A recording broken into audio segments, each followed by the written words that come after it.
I was so discouraged all the time. I've just found so much good in living the gospel. When I first started working, found the first job as a graphic designer, you know, they were not paying me enough to live on. You know, I don't have like a voice in my head or, you know, or just ideas pop in. I've started 3 or 4 or 5 or 6 or 7 different companies, but most of them failed. There have been times when I've been in my studio working and just felt so strongly about the piece that I'm working on that I'll tear up, you know, and get emotional about. Look at people through Christ's eyes, no matter the question or the conversation or the topic, you know, just consider how Christ would feel.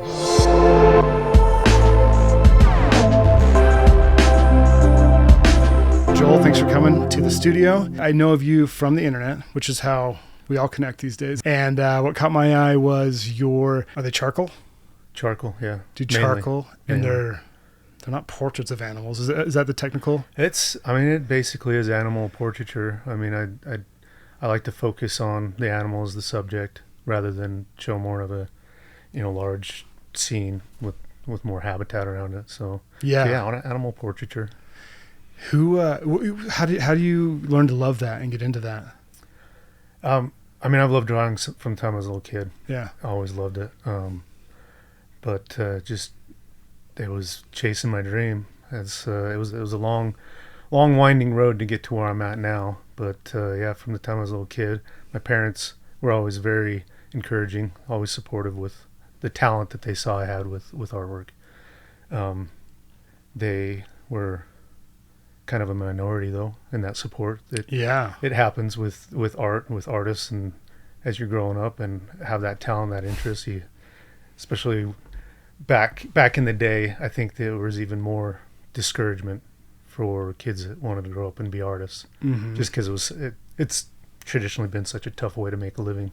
That's interesting. You met my dad. He was just here. We were sitting on the porch before you came, and he was telling, we were reminiscing about like me growing up and how he was always on business trips, and he was saying that it's nice that these days that the pendulum has swung back where family time is now more prioritized. It's talked about more, whereas he, like our dad's growing up in that era, like career was such a big thing. Like you climb the corporate ladder and you do all the things for the company, and he's like, it's a detriment to families. And so it's interesting that we grew up in the same time and you had parents that encouraged your art instead of encourage the corporate route, right? Right. Do you have friends that loved art or something kind of off the beaten path that didn't chase it? Yeah. One of the best artists I know. He dabbles in it here and there, does portraiture, and actually does people. He's really good at that, but has a real loose, fluid style that's just amazing. But yeah, he's working at 1-800-CONTACTS. You know, he's got a good job there. Yeah. And he does well to support his family, but I've always just thought, man, he could have gone so far, and maybe he still will one day. But yeah, there's a few others as well that saw, you know, they've got the potential, but it's a tough path to take. So, and it's like I said, it's been a long one. I listened to your episode that you did with Dan Wilson. Yeah, do you know Dan personally? No, I don't. No, I've followed him for a while. Dude, we should all meet up. He's awesome. You'd love him. I'd love to. Actually, after that episode, I reached out to him. Oh, you did? Yeah. Oh, that's awesome. Yeah, and we connected, and hopefully sometime, you know, we'll be able to get together and meet him. We'll make it happen for sure. Yeah. But he mentioned, you know, he kind of I think he had a similar experience to what I did where, you know, I wanted to be an artist, but I was so discouraged all the time. People, you know, hear, oh, you're good at art. That's cool. But too bad you can't make money at it. I heard that so many times over and over again. What did that do to you? Did that change your college path? Like, what did that do in high school? When did that start wearing on you? I still wanted to be an artist. That was still my dream. But I had a lot of doubt. And, I took all the art classes I could in high school. I did end up going to college with the plan to study graphic design. I didn't finish. Ended up getting a job as a graphic designer. But before that, I worked for my dad. He was a general contractor. So I had thoughts of, you know, staying in his business. Dude, you look like a contractor. You look way more like a contractor than a fine artist.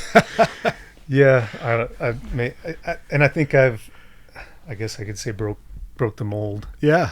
In more than one way, more than looks, but some of the ways that I've found to market my work have been, and to develop, my skill, have been a little bit untraditional. So it's been an adventure, which I really like to consider art that way, that art is an adventure, and both the career and professional, business side of it, and actual creating. That's certain. It is certainly an adventure. There's so much unknowns. Yeah. Your art, I would say, to me, has a huge element of adventure. I mean, there's these big, beautiful, like robust animals that are, how you do light. I don't know the vernacular that well, but how you do light with your charcoal is very powerful and pulls out like the strong features of these animals, and they just look so regal. And you make the emphasis of their strong points is just, in my opinion, so beautiful and inspiring. Yeah. Thank you. So you said before we started, you said you used to hunt? Yeah, I did. I grew up hunting. Me and my dad, that was kind of our time. We'd plan every fall to go out and chase mule deer or elk here in Utah. And it's, it's been part of the culture in Utah, and we loved it. I don't do it as much anymore. Just time commitments, and I've got a big family, and none of my kids are interested in it, so that makes it tough to do because it is such a time commitment. But I had some really good experiences with it, and maybe one day I'll get back to it. But my career before I started doing fine art, because I've only been doing charcoal and painting for 6 years or so. Oh, seriously? Yeah. And you're 42, you said? 43. 43. Oh my gosh. So in your late 30s is when you started. Yeah. And it was, like I said, it was a long winding path to get to where I'm at now. I worked construction for my dad. He had his own business. So from the time I was a little kid, he needed help on the job. He needed a grunt, to carry stuff around, sweep up the floor, take the trash out and stuff like that. So I started there until I got after I returned from a mission for my church. I went back to work for him and started running jobs for him as a project manager. So I learned a lot of skills in the construction industry, a lot of valuable knowledge and experience. I don't regret it at all. A lot of the hands-on work that I was able to do has really benefited me later on in life with other stuff that I've done. I know the answer to this question, but did the work ethic from those years pour over into what you're doing now? Oh, yeah. I already know, yeah. Yeah, definitely. And my dad was a great example of that. I mean, he worked his butt off to provide for us, for our family. Oh, that's right. Yeah, I learned a lot of that from him, and learned one of the lessons that he kind of taught me is that to improvise. Like, he was kind of a jack of all trades. He was a general contractor, so he'd sub out a lot of the different phases of the project, but sometimes he'd say, he'd keep just a small crew on hand, which included me and my brother. And, with some project, he'd say, let's take care of this phase of it ourselves this time. So it gave me a lot of opportunity to learn different types of construction, different skills like that. But it also occasionally put us in a bind where we didn't have the exact tools that would work best for it. But he was very creative, and he'd like to improvise, and he just said, find a way to make it work. Dude, that's amazing. So it sounds like you had a good dad. Yeah, he's awesome. Okay, now you're a dad. You have 5 kids. What are you doing to be a good dad? And I already know you're super humble, and that's why I like asking you this question. I know you're a good dad. Yeah, well, like what are you doing? Because I know to be a good dad takes thought. I bet you're praying about it. I bet you're thinking about it. Well, we obviously very religious, and that's the biggest part to me, is to make God an important part of their life as well, and teach them about God and the benefits of following God and living the gospel. And it's been good. We try to make time. Summertime gets pretty crazy, but during the school year, when there's more of a structured schedule with the kids, we we try hard to make time every day for scripture study. We get up early before. Do you get all the kids up? We do, yeah. Dude, I remember in high school, my dad would get us up. I don't remember a word. Yeah, they sleep through a lot of it. But you know what I remember? I remember like his dedication, and I respect that. I think that's an important part of it as a parent. It's great if they can stay awake and they can be interested and learn from it. But I think just seeing the commitment in your parents to want to make God a part of their life and teach it to you as a kid. I think just seeing that makes a big difference. I know it did with my parents. When I was young, we were terrible at family scripture study and prayer. But they were constantly bringing it back and trying to start again, and we'd do it for a little bit, and then we'd fall off the wagon. But it was important to them, and they were good. And it's something I try to do with our kids as well. Well, I should say me and my wife try to do, because she's an amazing woman and she loves God so much. But we try to not just go through the steps, go through the motion of worship, but bring a reality to it and try to help our kids understand how implementing that type of lifestyle can benefit them. The true blessings that come from living a life close to God. It's really easy in my life to be doing service and praying and living these principles that we talk about until life gets really hard. Do you how do you keep wanting to do this extra stuff or keep this mindset when things aren't going well? That's a good question.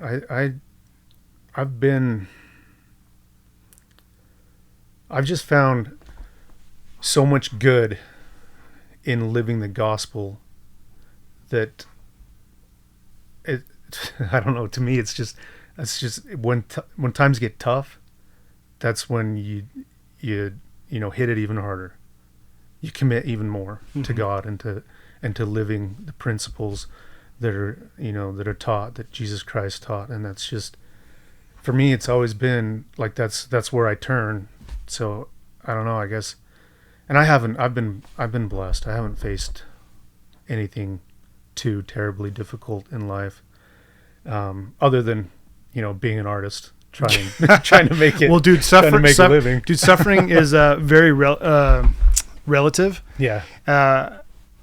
I love Stoicism. I study it every day, and one of my favorite ideas from it is, it's not so much the thing that bothers us, it's how we think about that thing. Yeah. And I would suggest that you probably are going through just as much as any other person out there, but with your mindset and how you are committed to the gospel, and the source and the strength to where you look and where you get your strength, that you're probably making it a little easier on yourself. Would you say that's true? Yeah, because I mean, we have struggled financially. I mean, in the beginning when I first started working, found the first job as a graphic designer, they were not paying me enough to live on, and we ended up, my wife and I, because of my background in construction, we were able to, and with some help from my parents, we were able to purchase a lot in Saratoga Springs and build a house, and we literally, like, when you hear somebody say, "Yeah, we built it," it's like, oh, so you hired the contractor and and kind of managed the whole process. Most people say that, it means they walked around each week and looked at it. Yeah. When I say we built a house, we were out there pounding nails. My wife was on the ladder, pounding in the Tico nails on all the hangers, and we did all the concrete and roofing, and I mean we subbed out a few portions of. My grandpa was an electrician, so he helped with the electrical. My cousin did HVAC, so he came and helped with that. Like, what did you sub out? Just those two things? And sheetrock. Yeah, sheetrock's no fun. I had an uncle that did sheetrock, so oh my gosh, you did the rest of it? Yeah, foundation. We didn't do foundation. We did all the flat work. That's amazing. Dude, you built a freaking house. That is so awesome. That's and that's the only way we could get into it. Yeah. With what I was making, and even then we were barely scraping by, and then we had our first kid. So what do you credit to getting by through all this time? Like, how did that come together? You said you weren't making enough. No, I wasn't. So I just had to keep pushing and finding new ways to make money. And that's one thing that I tell artists when they ask me about the business side of art is I tell them you've got to make sure you're not limiting your creativity to your artwork. You've got to take that creativity and apply it to the business side of it as well. And I came up with some crazy, that's how my wife always describes it, crazy ideas and ways to make money and to get by and make ends meet. I've always told my wife that when I get an idea and I know it's the right way to go, I just know it. How do you know I feel it. You feel it. I feel it. What is it? And I pray about it. Is it I pray about it peace? and Is stuff. it peace? No, or is it it's like ambitious motivation. Like this is the way I need to go, and I need to do it, and I just gotta, whatever it takes. I just have to do it. Do you feel that is because you're in alignment with like your purpose with God? Like yeah, and it comes through prayer. I'm constantly praying about it and asking for guidance, but it's not like I don't have like a voice in my head or or just ideas pop in and okay, this is what I'm supposed to do. It's something that I've thought through, and then I just start having this motivating feeling like do it. Like you gotta at least try it and start down that path. And I know I've had enough failures in business to know that it's not always, that idea isn't always the right direction, but that idea will lead me to where I need to go. I've started, 3 or 4 or 5 or 6 or 7 different companies and 8, 9, 10. I can't even remember how many, but most of them fail.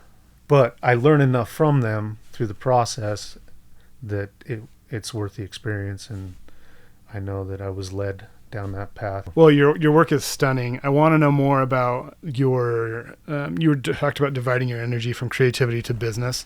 What is your daily ideal schedule with work and business? And by work I mean creation, like creative art, like. So God is a big part of it all for me. Okay. So my schedule, and my business and my creativity, I try to involve him in it as much as possible. I find myself might sound crazy, but I kind of carry on a conversation throughout the day. And that starts first thing in the morning. I get up early. I get up around 5:30 or so.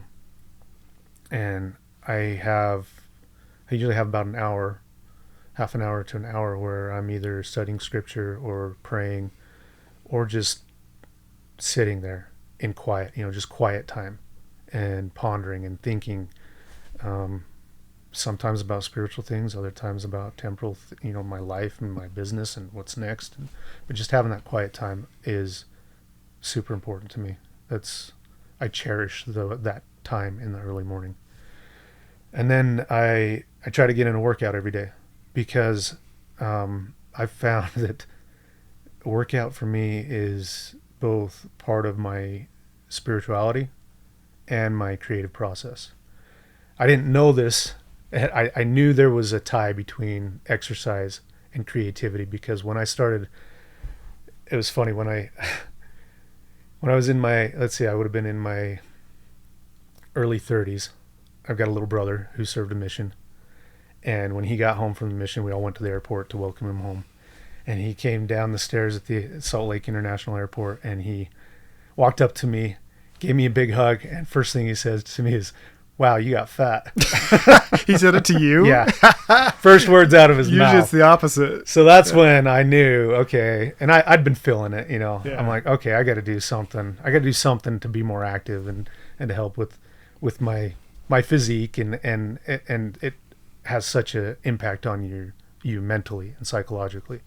Fitness does. So I started mountain biking, and I found that on the days that I could get out and go for a ride, my whole day just went better, including my creative flow. It just flowed easier. I just had more ideas. I was able to complete projects quicker, and it just everything was better if I was exercising, consistently. And so I worked that into my routine, and I got to where, I mountain bike as much as possible during the summer, even into the winter if I can, if there's not too much snow, and other types of exercise routines as well. And I made that connection. And then it was only about, I've been doing that for years and years. And it was only about less than a year ago, I thought, I'm going to do some research on this and see if it's true or if it's just me. Mm-hmm. And I found there have been, actually just recently, just within the last 4 or 5 years, some scientific studies done on the connection between physical fitness and creativity. And they've found, they say that they don't know exactly why, like what's going on. They assume it has something to do with dopamine and adrenaline and extra oxygen getting to your brain. But just with the studies, groups that they'd done, that those that were exercising were finding more creative flow, and it was benefiting them with their creative process. Where do you see yourself in like 10 years? Are you doing the same thing? That's a really good question. That's something that has been weighing heavy on me just this year, in fact. Like throughout this long winding path that I've talked about in getting to where I'm at, I've always kind of known what's next. What do I need to do next? What's my next step? What's my next idea? What do I need to chase next? And I've always just constantly been working towards whatever that is, because I have that feeling that this is what's next. And I always like to make New Year's resolutions, around my business and what my goals were for the year. And this year I just drew a blank. And I'm like, what's happening? This is not normal. I've been doing this for over 15 years and I've never come to January 1st and not known what's next. And so it's actually interesting that Trevor Farnes, I mentioned earlier with Mountain Ops and his Conquer Hunger program, I started feeling that maybe I've always wanted to, but I didn't ever feel like I was ready. But at the beginning of the year, as I was pondering and trying to figure out what's next, I started feeling maybe it's time to do more religious artwork. And as I was kind of going through that process and considering how I would go about it and what I would do, Trevor called me and he wanted me to commission me to do a piece for their Conquer Hunger program. And he asked me to do a piece depicting the loaves and fishes, where the hungry were fed. Right. So pretty cool symbolic meaning Very behind cool. it for that. So I created that for him. It was awesome project, really cool to work on. That's when he invited us to go to the event, and he presented it there. And they get a lot of donations for it as well, in addition to the volunteer work. Mm-hmm. So he'll gift some of my artwork to the people who donate to the program, which is really cool. But that kind of started it, and I was like, it was such a cool experience creating something that was more spiritual. And since then, I'm still doing all my wildlife work, animals and stuff, but I've been kind of adding in here and there religious work, and it's been a really cool experience. Dude, the one of Christ you just did is really powerful. Yeah, that one. How did you feel making that? I've been asked that before, and it's really interesting. The feeling in my studio is totally different. When I'm creating the wildlife art, I'm listening to music or audiobooks or whatever, Def Leppard or Zac Brown Band, or I have a wide range of, Ozzy Osbourne, all kinds of stuff that I like to listen to. But when I'm doing the religious work, I can't. It just doesn't feel right. Mm-hmm. And so I'll turn on something softer, some classical music in it. The feeling in my studio is totally different, and it's awesome. I mean, there have been times when I should have told you, I do get emotional sometimes. Dude, you're a cry dad. Dude, that's what I do. I find cry dads. I am. I love it. But there have been times when I've been in my studio working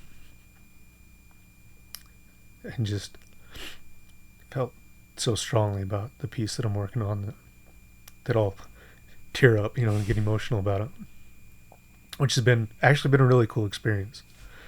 And it was some of those Christ portraits and pictures. I've only done a few, only done a handful, but I've been able to put them on display we had an event out just in our local area. It was around Easter, and they called it the Living Christ, where invited anybody from the area, different denominations and everything, and they set up a bunch of artwork and then had music performers and stuff. So I was able to go and put some of my artwork in there, the ones of Christ, And it was pretty cool to see people come through and see them get emotional just looking at my artwork.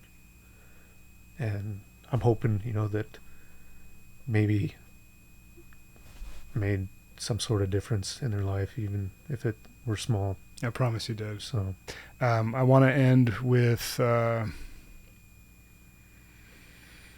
lack of a better word, your testimony and what you would say to your fellow brothers out there about what you know. I shared this experience actually at church a few weeks ago, and it was such a simple experience that I had, but it was so profound to me. We'd been to a basketball game or something over here in Salt Lake Valley. It was for my daughter, and after the game, it was late, so we wanted to grab a bite to eat before we went home. We were over in West Valley City area, and every restaurant we went to was packed. And we actually went to 3 or 4, and it was an hour wait or so at every one of them. We're like, we're not going to wait that long, so we kept looking, and we ended up at In-N-Out Burger. And I remember we walked in there, and it was packed too, like literally standing room only. We couldn't find a seat. But we went ahead and ordered, and then just stood around elbow to elbow with everybody else. I don't know what the deal was, but there were so many people. And I was annoyed. I was at my wit's end. I was tired of this. We'd been out all day and couldn't find a place to eat, and ended up at, I was hoping for a nice dinner. We ended up at In-N-Out. Not that, I like In-N-Out, but it was disappointing. So I was upset. And I could just feel my anger and frustration building. And all these people there, all different colors and shapes and sizes. And I was just annoyed at how many people and how frustrated I was. And then out of nowhere, this thought came to me is, how would Christ feel about these people? And instantly all that frustration and annoyance and anger just disappeared. And again there, I got a little emotional. I just thought about what Christ would feel right now. And there's this saying, what would Jesus do? And after that experience, I've tried to think even more, what would Jesus feel in this situation or these circumstances, or this decision that I have to make, or how I'm going to treat or interact with this person. How would Jesus feel? And with all the confusion, all the controversy and divisiveness in the world right now, I can't help but, want to share that idea and that message. Look at people through Christ's eyes. No matter the question or the conversation or the topic, just consider how Christ would feel about it.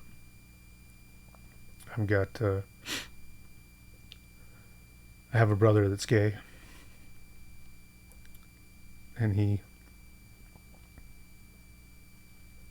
grew up in the church, tried hard to live the gospel the way it's taught, and he's since left. And it's been hard on me, but I through prayer and study and that daily conversation I have with God, answer I've got for him is, it doesn't matter. All that matters to me is all that God expects from me is to love him. And I've tried to take that attitude and experience with my brother, who I do love. He's one of my best friends, and try to apply it to others as well. I hope you enjoyed this episode. More importantly, I hope you feel closer to your Creator. If you find yourself wanting to strengthen your relationship with God, I'm a huge fan of the Skylight app. It's full of beautiful, high-quality daily spiritual practices. Finally, never forget, in all things, God works for the good of those who love Him.